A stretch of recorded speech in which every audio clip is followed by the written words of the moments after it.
Hello, my name is Richmond Asamoah, and today I'll talk about the translation projects in Program B.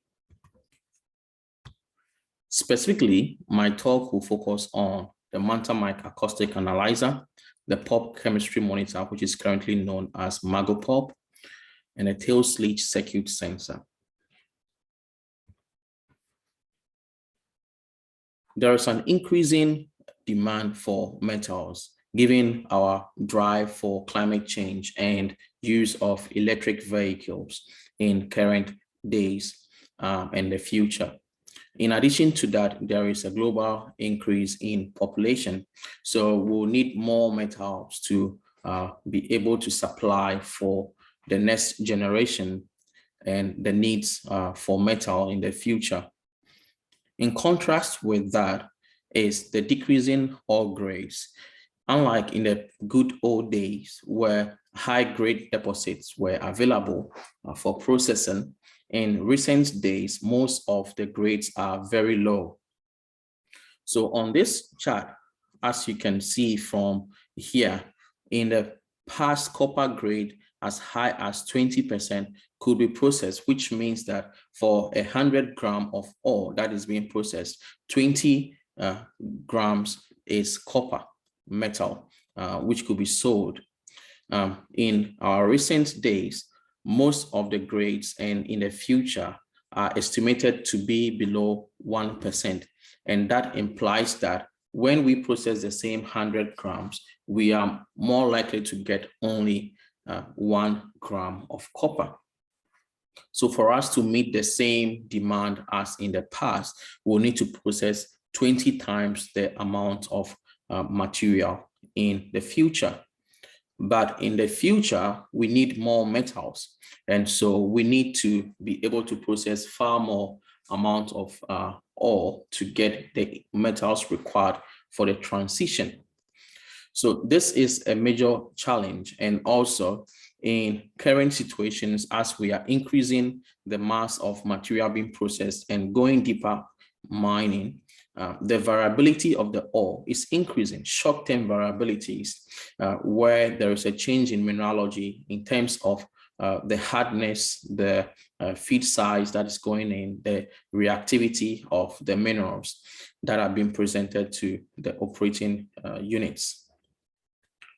So for a typical operation unit, typical approach is to optimize the various units on its own. And that means that in the grinding circuit, the operators, after the general optimization of the process on how fine to grind, each test work is done to reduce the energy consumption in the grinding circuit to increase savings without necessarily paying attention to the continuous change in the ore variability and how that is affecting the other downstream units in real time. And this has been due to the lack of the necessary sensors that can help us make such drastic, fast decisions as operation is ongoing. So at the start of the PRIF, translation projects were developed, and these translation projects were developed to provide support to the research projects where some equipment or information or data are required for the research activity to proceed, and also to see and identify avenues of implementing some of the outcomes that could come out immediately from the research activities on site. And so in this grinding circuit, we considered installation of acoustic sensor and start doing studies about how to use the acoustic information to predict other key variables in the grinding circuit. And also in the flotation circuit, we installed the Magotteaux and used that information to predict the change in ore mineralogy and maximize copper recovery. Some of our findings have shown that the acoustic information is very useful, where selected frequencies have shown a very high variable importance and useful in the prediction of key variables such as the mill load And more importantly, using this information to predict a variable such as the volumetric load is of target and interest and will have to be studied further.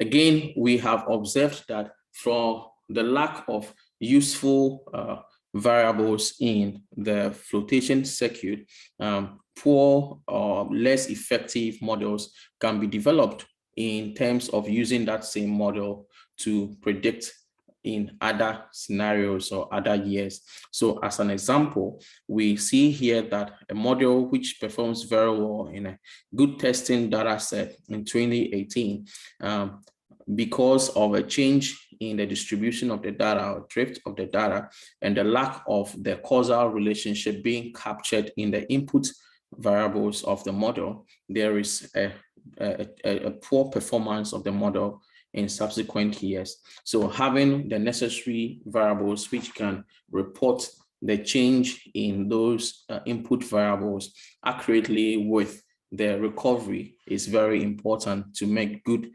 recovery predictions.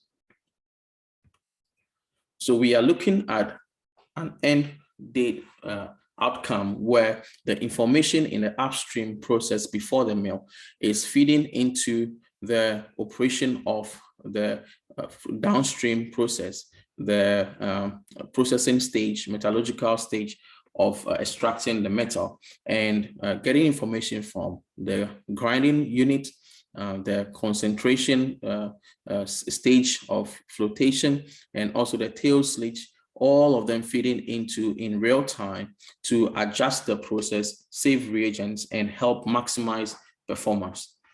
In such a scenario, you are reducing the operational instability of the downstream units by adjusting the necessary reagents that are required to maximize their performance and reducing the instability of that unit. And so you are more likely to have more metal recovery, higher metal recovery, and also increase the throughput whilst you lower the cost of operation. So in our estimate for determining the benefit of the models that have been developed, we estimated the performance in the flotation circuit, where we used the model that has been developed to estimate how much profit we are more likely to do to obtain from implementing the model. And we have seen that implementing the model could add about 2% more copper recovery, increase the throughput to plus 15%, and also copper production plus 15%. The key question, therefore, is will the grinding circuit be able to provide the throughput that is required in the flotation circuit, additional 15% that is required? And we know that most grinding circuit operators are very careful not to drift into the unstable region, looking at this mill power and mill load curve. And so operations are done typically to accommodate for the variability at sub the optimal point. But with an acoustic sensor, which could help us have better grip of the variability of the ore and the change in the volumetric load, could help us operate at the very close set point, which will still avoid the transition into the unstable region, therefore increase the mill throughput. Again, implementing these sensors in the tails leach circuit means we can have savings in the leaching reagents that are being used and maximize uranium recovery whilst we reduce the risks of gelling. There's still more work to be done. So for the model that has been developed and the sensor that has been developed, we need to test its performance on site and validate the savings and the outcome that is being presented by the model from this work. Again, that means that we will be able to produce more metals from less resources, which is critical in addressing ESG issues, maintaining a sustainable mining industry, promoting climate smart mining, and also importantly, fulfilling the next generational dreams of having metals for the clean climate transition. I would like to thank all our partners on this project and our supervisors on the project from Uni Adelaide and also Uni SA, and our translation partners, Chris and John, and our end user partners. Thank you very much for listening to this talk.